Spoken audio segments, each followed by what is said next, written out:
Baik, kami dari kelompok 7 untuk video kali ini kami buat untuk memenuhi UTS dari mata kuliah Sistem Pakar. Perkenalkan, nama saya Ignacio Antitena dengan NPM 51200093. Di sini saya akan menjelaskan tentang pengantar kecerdasan buatan. Kecerdasan buatan atau artificial intelligence adalah bagian dari ilmu komputer yang mempelajari bagaimana membuat mesin atau komputer. Mesin komputer dapat melakukan pekerjaan seperti layaknya yang dilakukan oleh manusia. Bahkan komputer jauh lebih baik daripada apa yang dilakukan oleh manusia. Di sini ada dua bagian utama yang dibutuhkan untuk aplikasi kecerdasan buatan. Yang pertama adalah basis pengetahuan. Basis pengetahuan adalah basis yang berisi fakta-fakta, teori, pemikiran, dan hubungan antara satu dengan yang lain. Dan yang kedua adalah motor inference. Motor inference adalah kemampuan menarik kesimpulan berdasarkan pengetahuan. Yang berikut adalah aplikasi kecerdasan buatan. Lingkup utama kecerdasan buatan dibagi menjadi 4 bagian. Yang pertama, sistem pakar. Komputer sebagai sarana untuk menyimpan pengetahuan para pakar, sehingga komputer memiliki keahlian menyelesaikan permasalahan dengan meniru keahlian yang dimiliki para pakar. Contohnya itu seperti pengolahan bahasa. User dapat berkomunikasi dengan komputer menggunakan bahasa sehari-hari, misalnya bahasa Indonesia, bahasa Inggris, dan lain sebagainya. Yang kedua adalah pengenalan ucapan. Manusia dapat berkomunikasi dengan komputer menggunakan suara. Contohnya yang pertama, memberi instruksi ke komputer dengan suara, dan yang kedua, alat bantu membaca untuk tunanetra, dan yang ketiga, telepon untuk penderita bisu tuli, dan yang keempat adalah alat tunawicara. Tiga adalah robotika dan sistem sensor. Contohnya adalah sistem sensor pada mesin cuci, yaitu menggunakan sensor optik, mengeluarkan cahaya ke air dan mengukur bagaimana cahaya tersebut sampai ke ujung yang lain. Makin kotor, maka sinar yang sampai makin redup. Sistem juga mampu menentukan jenis kotoran tersebut. Sistem juga dapat menentukan putaran yang tepat secara otomatis berdasarkan jenis dan banyaknya barang yang dicuci. Itu adalah soft computing. Soft computing merupakan inovasi baru dalam membangun sistem cerdas, yaitu sistem yang memiliki keahlian seperti manusia, mampu beradaptasi dan belajar agar dapat bekerja lebih baik jika terjadi perubahan dalam lingkungan. Dan metodologi yang digunakan dalam soft computing adalah yang pertama, sistem fuzzy, dan yang kedua jaringan saraf, dan yang ketiga probabilistic reasoning.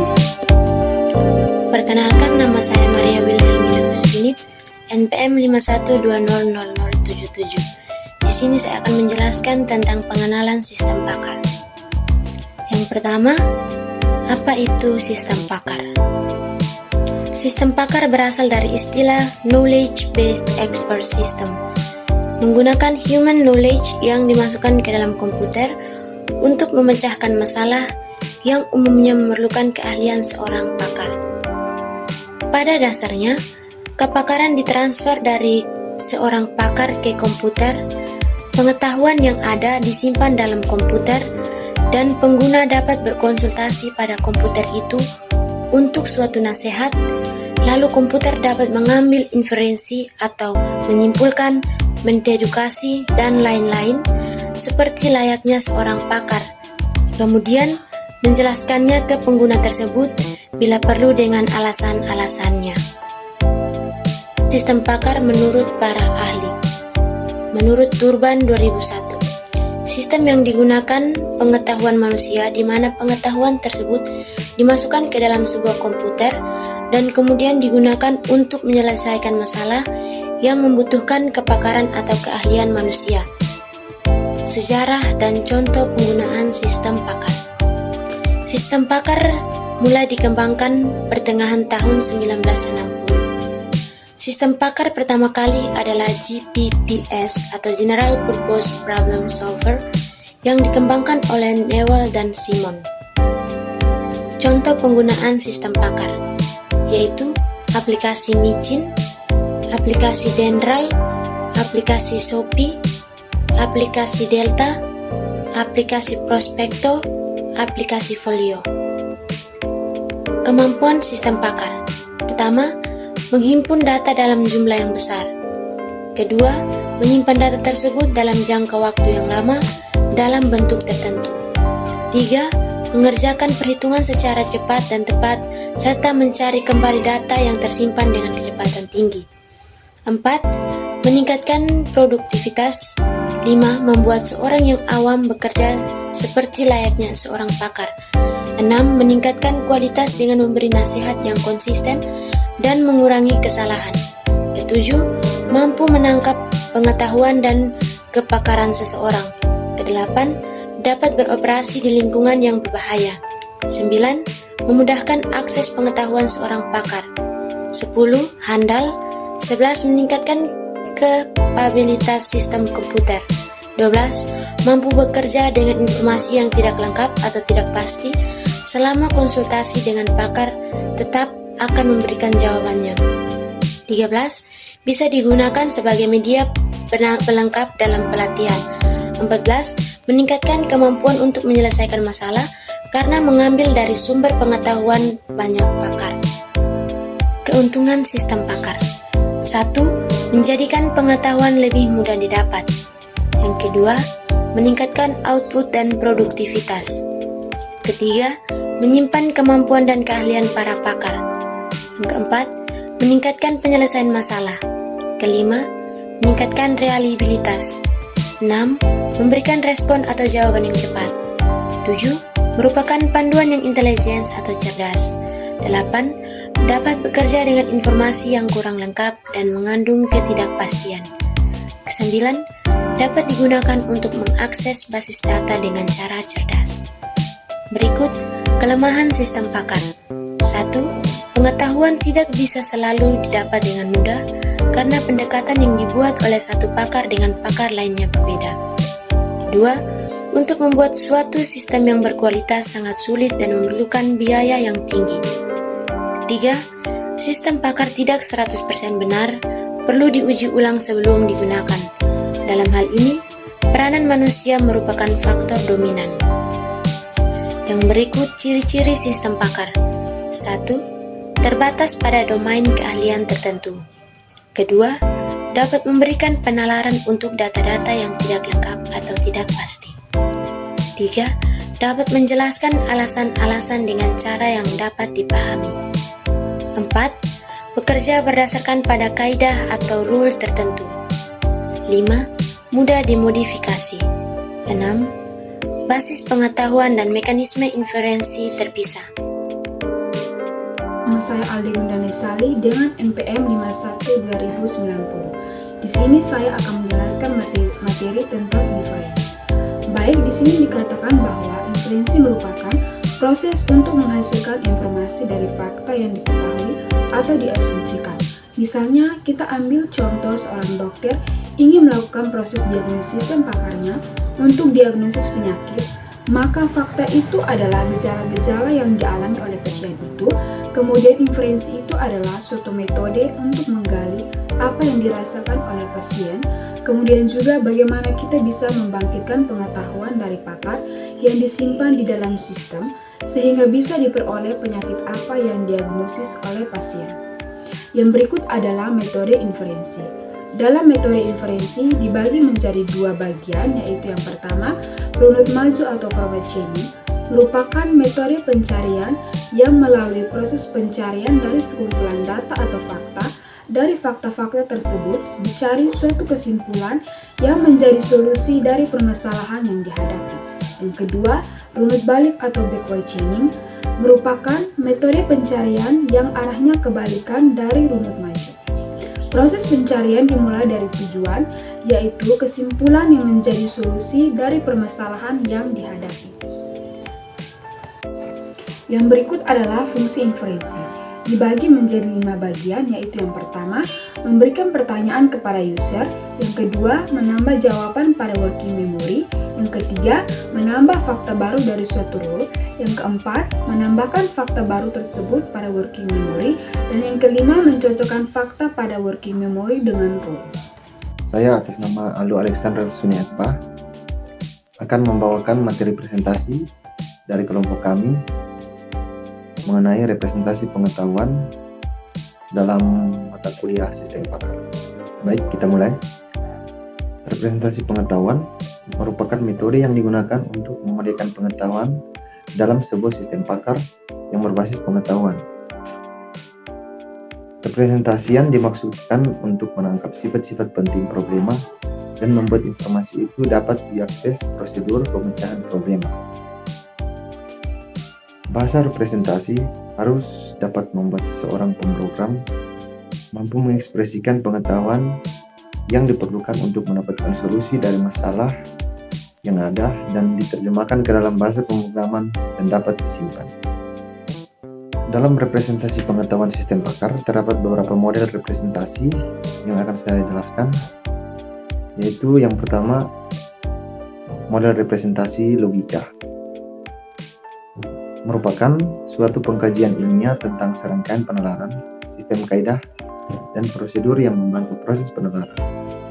Logika merupakan bentuk representasi pengetahuan yang paling tua yang menjadi dasar dari teknik representasi high level. Dalam melakukan penalaran, komputer harus dapat menggunakan proses penalaran deduktif dan induktif dalam bentuk yang sesuai dengan manipulasi komputer, yaitu logika simbolik atau logika matematik. Metode itu disebut logika komputasi. Bentuk logika komputasi ada dua macam, yaitu logika proporsional dan logika predikat. Penalaran yang terdapat dalam model representasi logika yaitu yang pertama, penalaran deduktif. Penalaran deduktif ini bergerak dari penalaran umum menuju ke konklusi khusus. Umumnya dimulai dari pernyataan premis dan inferensi yang biasanya terdiri dari 3 bagian, yaitu premis mayor, premis minor, dan konklusi. Berikut ini adalah contoh penalaran secara deduktif. Yaitu yang pertama, premis mayor, jika hujan turun, saya tidak akan lari pagi. Premis minor, pagi ini hujan turun. Konklusi, oleh karena itu, pagi ini saya tidak akan lari pagi. Penalaran yang kedua merupakan penalaran induktif. Penalaran induktif merupakan kebalikan dari penalaran deduktif. Dimulai dari masalah khusus menuju ke masalah umum. Penalaran ini menggunakan sejumlah fakta atau premis yang mantap untuk menarik kesimpulan umum. Contoh dari penalaran secara deduktif terdapat 3 premis dan 1 konklusi, yaitu yang pertama, premis 1, dioda yang salah menyebabkan peralatan elektronika rusak. Premis 2, transistor rusak menyebabkan elektronik rusak. Premis 3, IC rusak menyebabkan peralatan tidak berfungsi. Konklusi, maka peralatan semikonduktor rusak merupakan penyebab utama rusaknya peralatan elektronik. Pada penalaran induktif ini, konklusi tidak dapat secara mutlak, tapi dapat berubah bila mana ditemukan fakta baru. Model representasi yang kedua adalah jaringan sistematik. Jaringan semantik merupakan teknik representasi kecerdasan buatan klasik yang digunakan untuk informasi proporsional. Informasi proporsional adalah pertanyaan yang mempunyai nilai benar atau salah. Jaringan semantik mempresentasikan pertanyaan bahwa semua komputer merupakan alat elektronik, semua PC merupakan komputer, dan semua komputer memiliki monitor.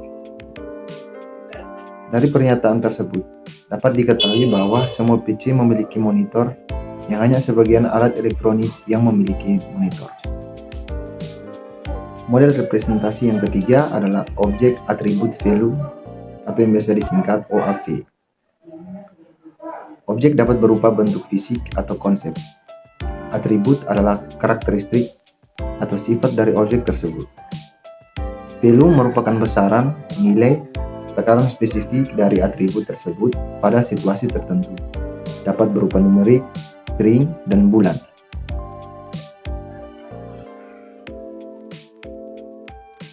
Sebuah objek dapat memiliki beberapa atribut, biasa disebut objek atribut value multi-atribut. Berikut ini merupakan contoh representasi pengetahuan dengan objek atribut value yang ditunjukkan pada tabel. Dalam tabel terdapat 3 kolom, yaitu kolom pertama berisi kolom objek, kolom kedua berisi kolom atribut, kolom ketiga berisi kolom value.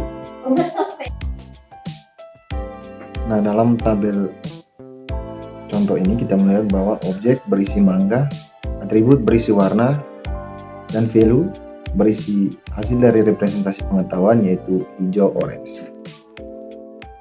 Model representasi yang keempat adalah bingkai atau frame. Bingkai berupa ruang-ruang yang berisi atribut untuk mendeskripsikan pengetahuan. Pengetahuan yang termuat dalam slot atau ruang dapat berupa kejadian, lokasi, situasi, ataupun elemen-elemen lainnya. Bingkai digunakan untuk mempresentasikan pengetahuan deklaratif. Bingkai juga memuat deskripsi sebuah objek yang menggunakan tabulansi informasi yang berhubungan dengan objek. Dengan demikian, bingkai membantu menerapkan cara seseorang mengorganisasikan informasi tentang sebuah objek yang menjadi kumpulan data. Jika dibandingkan dengan jaringan sistematik, bingkai merupakan cara yang lebih kompleks untuk menyimpan objek dan nilai atributnya. Karena bingkai menambahkan kecerdasan pada representasi data dan mengizinkan objek untuk menurunkan nilai dari objek yang lain pada tabel yang dilihat. Berikut ini adalah contoh dari model representasi bingkai, di mana bingkai yang diangkat pada tabel kali ini adalah bingkai penyakit,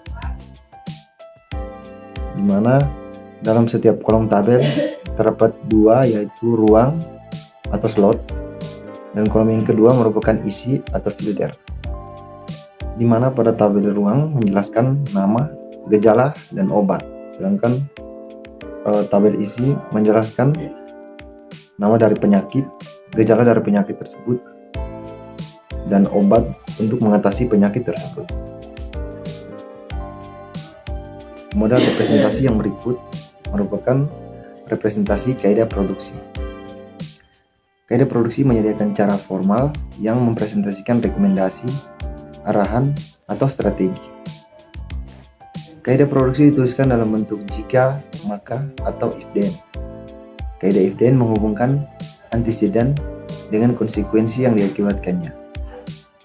Berbagai struktur kaidah if then yang menghubungkan objek dan atribut adalah sebagai berikut. Yang pertama, jika premis, maka konklusi. Jika masukan, maka keluaran. Jika kondisi, maka konsekuen. Jika data, maka hasil. Jika tindakan, maka tujuan. Premis mengacu pada fakta yang harus benar sebelum konklusi tertentu dapat diperoleh. Masukan mengacu pada data yang harus tersedia sebelum keluaran dapat diperoleh. Kondisi mengacu pada keadaan yang harus berlaku sebelum tindakan dapat diambil. Antecedent mengacu pada situasi yang terjadi sebelum konsekuensi dapat diamati. Data mengacu pada kegiatan yang harus dilakukan sebelum hasil dapat diharapkan. Tindakan mengacu pada kegiatan yang harus dilakukan sebelum hasil diharapkan. Kaidah produksi dapat diklasifikasikan menjadi 2, yaitu kaidah derajat pertama atau first order rule dan kaidah meta atau meta rule. Kaidah derajat pertama adalah kaidah sederhana yang terdiri dari antecedent dan konsekuen. Misalnya, jika bersin-bersin dan pusing, maka terserang penyakit flu. Kaidah meta adalah kaidah yang antecedent atau konsekuennya mengandung informasi tentang kaidah yang lain. Misalnya, jika mengalami kehilangan kesadaran yang berlangsung singkat, sehingga aktivitas yang sedang berjalan terhenti, dan terkadang disertai dengan mata yang menatap kosong dan kehilangan tanus otot, atau sehingga barang yang dipegang bisa terjatuh atau bila sedang berdiri bisa jatuh. Dan serangan berakhir dengan diikuti dengan pulihnya kesadaran dan berlangsung beberapa detik sampai setengah menit dan dapat berlangsung puluhan kali dalam sehari. Maka mengalami tipe sawan Lena. Aturan yang kedua, jika tipe sawan umum atau tipe sawan mioklonik atau tipe sawan Lena atau tipe sawan tonik-klonik dan tidak menunjukkan adanya kelainan vokal dan menyebabkan tidak diketahui dan berhubungan dengan usia, maka terkena epilepsi idiopatik. Sekian presentasi yang dibawakan oleh saya dalam kelompok kami. Terima kasih.